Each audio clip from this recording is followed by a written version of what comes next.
Hey, what's up everyone? Joker here from Joker Against the World. Give me all the love I know you have. Click that like, click that subscribe button. But for now, let's just get into the video.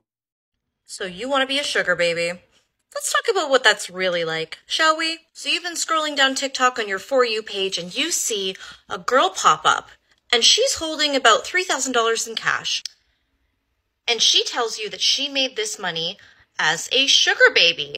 She tells you that her sugar daddy took her out to dinner and took her shopping, and at the end of it, he just gave her $3,000 and sent her on her merry way. Tells you that men are just paying her for her company, that they're just paying her to hang out with them, to go for dinner, to be arm candy, to attend events.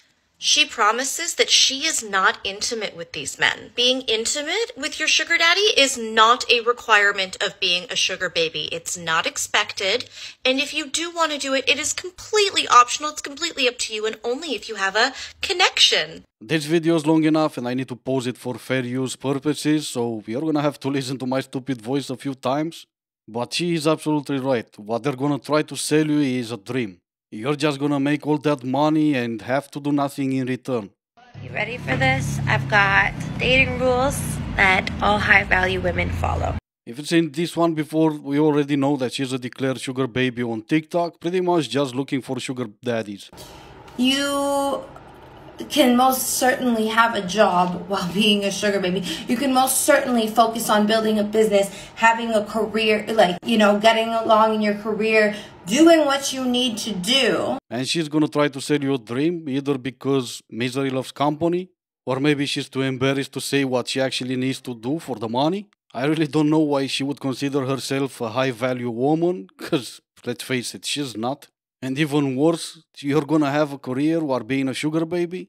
You're gonna be the CEO of some company, and when asked what you do in your free time, you're gonna say, I'm a sugar baby? Come on now. You too can make tens of thousands of dollars a month and live lavishly and be absolutely showered in Gucci and Chanel. Just buy her $499 sugar baby course. It's as simple as that. This woman is lying to you. So let's talk about the reality of being a sugar baby and what it's actually like. Sugar babies are escorts who do more work and get paid less.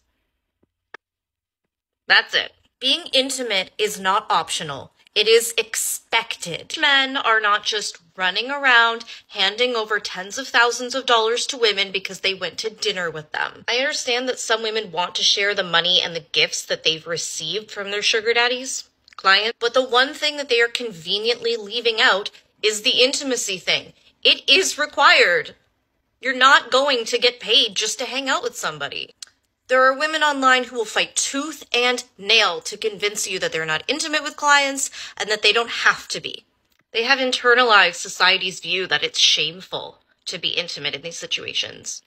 What I have a problem with is when they hop on TikTok and they tell all of these, usually young girls, that they're going to get paid thousands and thousands of dollars and be like showered in gifts and taken out for expensive dinners just because they're hanging out with some rich guy. So don't buy sugar baby courses and don't believe girls who tell you that they don't have to be intimate with anybody, and neither do you. They're lying. They just are. She is absolutely right. And if you're okay with living that type of life, no one's gonna tell you don't do it. But make sure it's the type of life that you want to live, because there's no coming back from something like that. And make sure you don't fall for any type of lies. In order for you to get that sugar daddy, you're gonna have to give out that sugar. Things that our people do for money. Okay, I've had a busy bank holiday weekend, but I have not been living under a rock. I have seen the Dubai porta potty nonsense. If you haven't, don't watch the video. Don't watch the video. I actually agree with that. Don't watch it. Keep living your normal life and remain sane in the head. But what I find wild is everyone is focused on these ladies, these women doing what they did for money. But what about these rich men? Why isn't anyone saying, well, hang on, with all the money you have in the world and all the good things or things you could do with the money, you find in someone's face, defecating in someone's face, degrading that woman who's doing this because she's in need of money. Yeah, and somehow I knew you're gonna try to turn this around. No one is saying that they're not pieces of it for doing it. But let's not turn our focus from the ones that are accepting to fly to Dubai and accepting the treatment that they're gonna get. That's your fantasy. That's what you think of. You lie in bed at night thinking, "Do you know what? I can get anything in the world." But what I want most is to spread my fat cheeks and defecate in someone's mouth.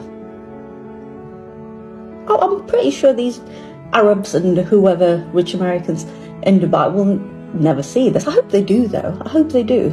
But you're sick. You're vile. There's something wrong with you.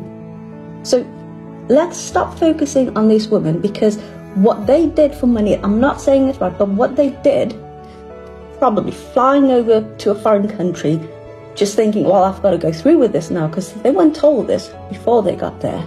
But it speaks more of the socio-economic status of the countries these women come from than these men. Why aren't we holding these men responsible? Why aren't we shaming these men? Well, I use the term loosely. There's photos and videos posted all over the internet of these women doing this, or their faces and exposing them. What about these men? Something's not right. Well, no one is saying it's right. And no, we cannot turn away from the fact that these girls accepted the money. It was a lot of money, and they filmed themselves accepting everything that they were asked to do before they were even flown to Dubai. And no, it's not about economics, because most of them were from Western countries. Most of them were so-called influencers on Instagram. So I'm pretty sure it's not about the money. What it actually was, it was the amount of money that they thought they're gonna get. And I say they thought they're gonna get because they actually got the money, but because they were paid in cash, they could not even fly out with the money. The money was taken at the airport. And I'm in no shape or form gonna take the side of those men asking them to do that. But let's not switch the blame from one to the other. If one part is to blame for proposing something like that, the other part is just as much to blame for accepting those terms. And if we're gonna be completely honest, if it was about $5,000, I'm pretty sure those girls would have acted offended and said no. But if it's $50,000, they said yes. Anyway, this is the type of video that I did not want to make. I need a strong drink just to wash the bad taste in my mouth. But I do want to say thank you to all of you watching. Stay safe, and I will see you in the next one.